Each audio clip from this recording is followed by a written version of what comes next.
सरपंचक तपस्या हेला पूर्ण। राज्य सरकार देले ब्रह्म वरदान। प्रत्येक सरपंचक दरमा हेला 6 लाख।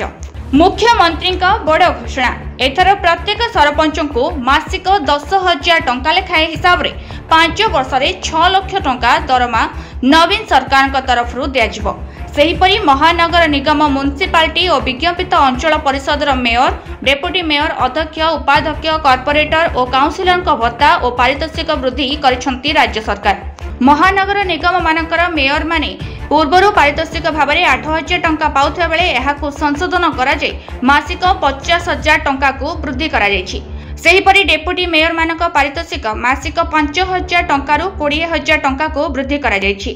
पौर परिषद अध्यक्ष पारितोषिक मासिक 1,500 रु 15,000 टंका को, उपाध्यक्ष पारितोषिक मासिक 1,200 रु 10,000 टंका को वृद्धि कराଯାଇथिबा बेले एनएससी अध्यक्ष मानकर मासिक पारितोषिक 1,000 टंका 10,000 टंका को एवं उपाध्यक्ष मासिक पारितोषिक 800 रु 7,500 टंका को वृद्धि नहीं मुख्यमंत्री घोषणा करछंती। महानगर निगम कॉर्पोरेटर माने प्रति बैठक पाई भत्ता बाबद 700 टंका पाउथबा बेले एबे एहाकु 2,000 टंका को वृद्धि करा जायछि।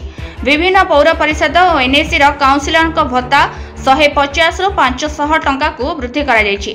एतद व्यतीत महानगर निगम स्टैंडिंग कमिटी सदस्य मानकु बैठक समय मध्य दैनिक 200 टंका भत्ता मिलिबो। एहा छडा पौरांचल गुड़िकर निर्वाचित प्रतिनिधि मानक पई अनुकंपा सहायता लागू करा जिबा नै मध्य मुख्यमंत्री घोषणा करछंती।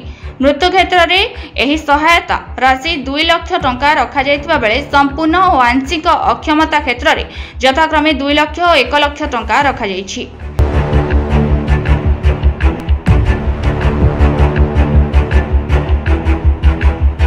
ब्यूरो रिपोर्ट कर्तव्य न्यूज।